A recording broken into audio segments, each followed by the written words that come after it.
Hi, I'm Kimi. I work at Dortech Direct. I've been here for 10 years now, and we are going to be hosting a charity event. So on the 29th of April, James and others will be taking part in a 100-mile run in quite a short period of time to raise much needed funds for Epilepsy Society, which is a huge charity which is very, very close to my heart. So when I say it's close to my heart, it's because my son, Jude, was diagnosed age 6 with generalised focal epilepsy. It is the most common form of epilepsy. He suffers with tonic-clonics, and if you're not familiar with that, that is what people know as the seizures. So Jude was 5 years old. He went to his first day at primary school, which in itself is a massive thing for any parent. First day of primary school, he was on half days, so he'd come home in the afternoon for his lunch.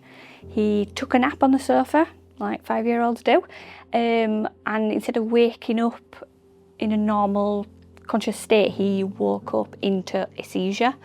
So I was sat directly across from him, and the movements of his body, I was like Jude, what's going on? His eyes were open, but there was nothing there, and he was having what I know now as a tonic-clonic seizure, which is movements of the body jerking. That was the first time I'd seen it in Jude, or even noticed any signs or symptoms. Prior to that, there was none. Panicked, as any mum would. Had to phone the ambulance. They rushed out. We had 2 paramedics and a local ambulance team on the scene, so they came straight away, which was amazing. Jude was in a state of seizure for around 8 minutes at that time, which anything over 5 minutes is classed as a medical emergency. For any future reference, anything over 5 minutes, medical emergency, ambulance needs to be called. Did that purely because it was the first one I'd ever seen happen to him. They had to take him over to the hospital. Luckily, from the journey from home to the hospital, Jude came round to his usual self. So he was laughing, smiling, as if nothing had happened, of course, as any kids do. And we got to the hospital, carried out some tests, just general tests, and they put it down to him could have been unwell or all the excitement of starting school, and it was just one of them things that happened. We didn't think out of it, went home, carried on as normal. From there, that is when we entered lockdown and COVID and all the stuff we try to forget about. And Jude actually didn't have any signs or symptoms for another 12 months after that first initial one, until he entered year 2 at school, in which he had one before he even went into school, in front of all of his friends, the parents, in the playground. And I can remember it clear as day. He literally stood there playing with his friends, and next minute he dropped to the floor and was having a seizure. Again, that one went into the 10th minute, so it was very, very long. And he was semi-conscious, and he knew I was there, and he was trying to communicate but couldn't get his words out, unfortunately. Again, we ended up being hospitalised for that, and this is where Jude's journey probably really began, because he'd had a second one. That is when they need to do more investigations. So we were referred to consultants, he had to have MRIs, he had to have scans, blood tests. He was literally poked and prodded by pretty much every medical profession to figure out what is going on. We then had his MRI, and I don't know if anybody's ever had one, but as a child going into that, it's not the nicest experience. But Jude is the most placid child going, to the point he even fell asleep inside the MRI machine, which is probably unheard of. Unfortunately, what came back on the results changed mine and his entire life. So Jude has a tumour on the left side of his brain at the base, so right at the bottom here. And we had to be called in. We had to go through it, and obviously everything goes through your mind as to your child's got a tumour in the head. That's the worst thing any parent could hear. So we spoke to medical professions, and it turns out it is a DNET tumour. So DNET just means it's benign. It just sits inside his brain basically. Doesn't take away any blood from the rest of his brain. Doesn't do much. It literally just sits there. But unfortunately, as the electric fuses within your brain, it's rubbing against the tumour, and that is what is causing Jude's epilepsy. So when he has a seizure, a tonic-clonic or any other mini ones that he has, it is the electric fusing against the tumour. So that was a lot to take in for a 6-year-old, and Jude has a younger brother as well, so I have a 2-year-old. He was a 2-year-old at the time. To take that in as a family, when all you want is your child to be healthy, and then to be hit with that, it's heart-wrenching. That's all I can describe it as. He's not necessarily upset that he has it, because to him he doesn't really know much different.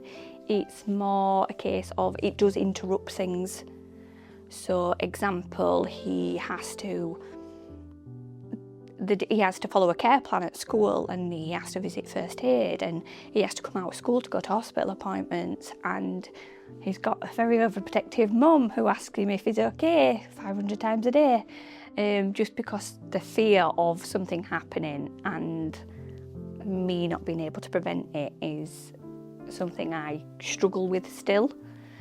But we're definitely learning as we go, and as he's getting older, he's becoming more independent, and yeah, it's not a challenge because we've learned to live with it, but it's still a hard thing to process.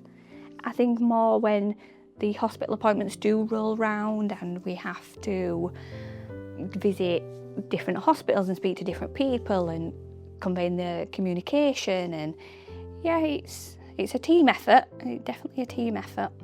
It's not something, nobody anticipates a child being ill or having something wrong with them, and to be then told he has epilepsy was, I don't know how to describe this other than I put it down to I'm his mum. I made him, so I must have done something wrong. So I blamed myself. I'm going to cry for a very long time.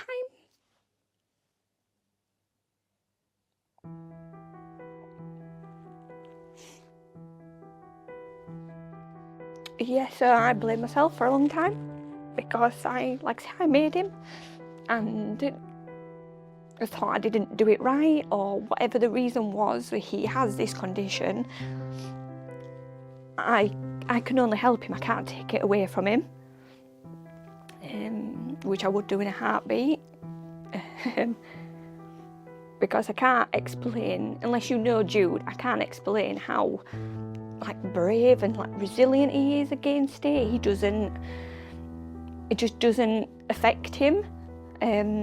He just gets on with it, and no child deserves to be ill, no child, but him especially, because he just gets on with it, and then the guilt eats away at you because, well, why does he have it? Because to me he's just Jude, and we say it all the time, just Jude, because he's just amazing and gets on with it, and he showed me that I need to not blame myself, because he's like, it's fine mum, don't worry about it, just gets on with it, doesn't moan, he's never been upset about it, he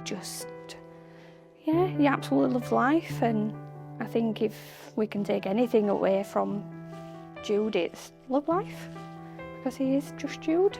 So what made me overcome that feeling of self-blame for the condition Jude now has was actually Jude himself. He doesn't want me to feel sorry for him. Feeling sorry for him won't change the outcome of what he lives with. The only thing that will do is just make it worse.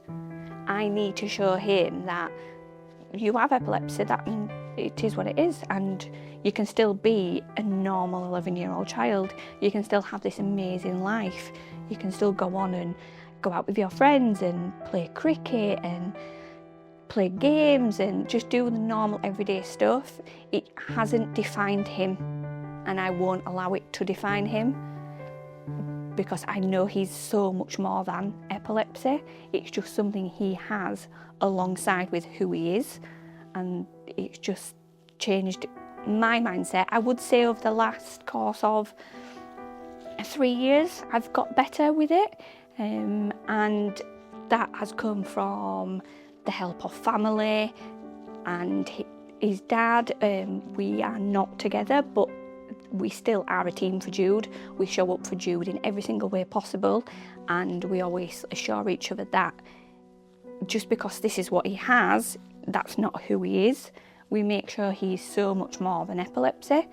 We take him to cricket, he goes out with his friends, he has the funniest, driest sense of humour for an 11-year-old, and yeah, we absolutely love him for it. But I wouldn't allow myself anymore to sit with, well, why him? Why Jude? Because that's not helpful to what he is. That's showing him, like, pity me because I have this. No, you are so much more than that, and we will prove everybody that you are so much more than that. So Epilepsy Society was something I found myself. So from Jude being diagnosed and hearing the words epilepsy, as any human does now, we go straight to Google. And the first thing that popped up for me was Epilepsy Society, in particular their Instagram page, which I don't know if I was looking for more information on what Jude had, or I was just trying to make sense of what it was and how I could then help him. And with the information Epilepsy Society provide, it's really good because it's not just solely child focused, it's from everybody from birth to older people. It's stories from people who deal with different sort of epilepsy, because like I said, there's not just one type, there's so many different types. I couldn't even list off how many there is, and Epilepsy Society has all that information in one place. They also have a helpline, they have an online platform, they're on Instagram, they host their own charity days, which was, I found it was more, comforting to find that it wasn't just us. There's not just us going through this situation. And I think as a parent and trying to make sense of what your child has and not feel alone, and knowing that you can speak to somebody else outside of your bubble, whereas obviously you've got your own support system, but to speak to somebody who actually knows and understands the situation, it's so helpful. We have been involved with the Epilepsy Society since he got diagnosed. We have carried out fundraisers at work here at Dortech. We have done bake sales.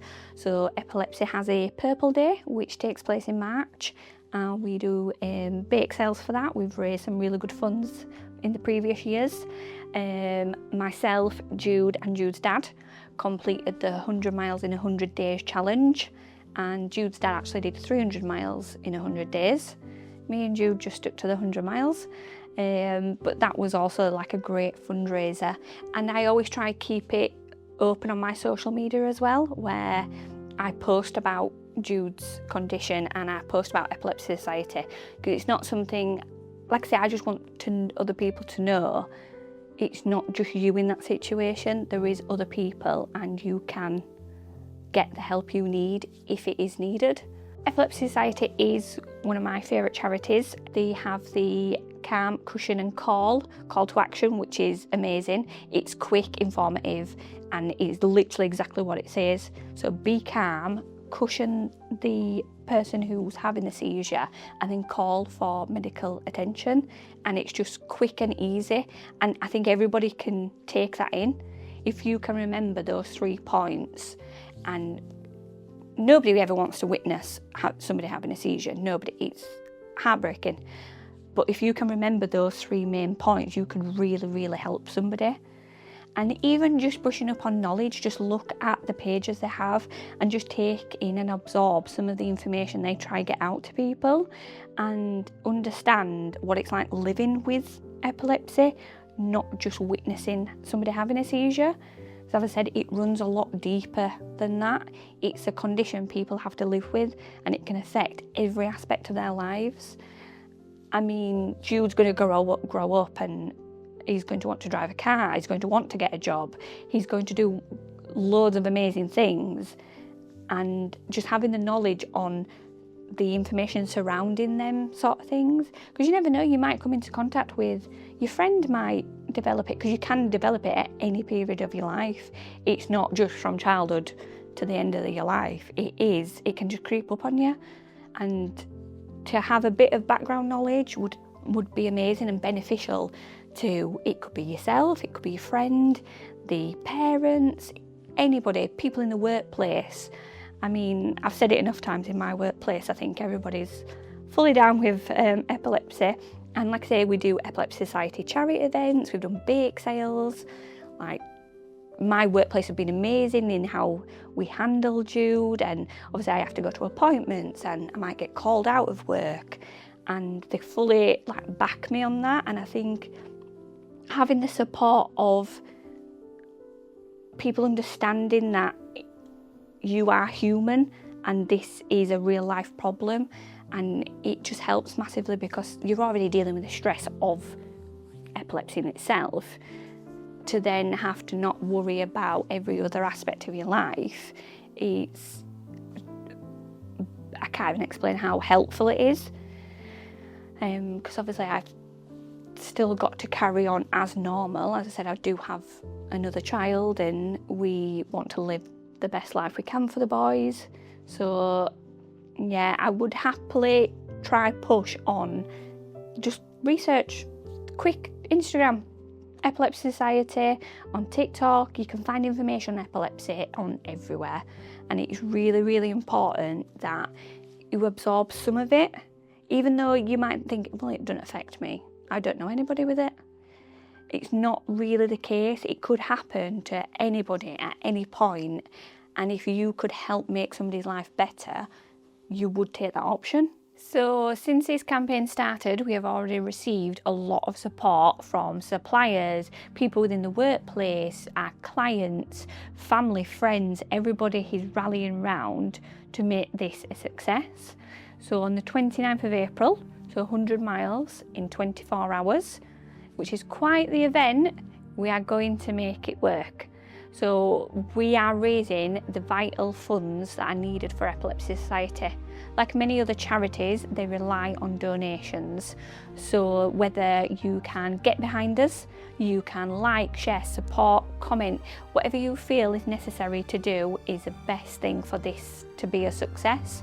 We are raising what is needed for families like myself, children, young people, people who don't have much family. Everybody is just as important within this charity, and it is really good to get behind them and support them in any which way you can. So if I can offer any message of support to families like myself who have found themselves in this situation where your child or your young adult has been diagnosed with epilepsy, and trust me, I know how it feels to be at rock bottom with it, to feel like it is consuming you. It will honestly get better. Please reach out, even if it's somebody outside of your support circle. Reach out to people at Epilepsy Society. They have a helpline, they have a number, they have an inbox. Reach out to somebody and know you are not alone, and it will get better. You will learn to understand and live with what is going on, and it won't feel as daunting every single time. Every appointment you go to, they won't last forever, and it will honestly get better. You will get better, and your child and your family will get through it. Despite what you think at the time, the bad days doesn't last forever. It's a bad day, but not a bad life.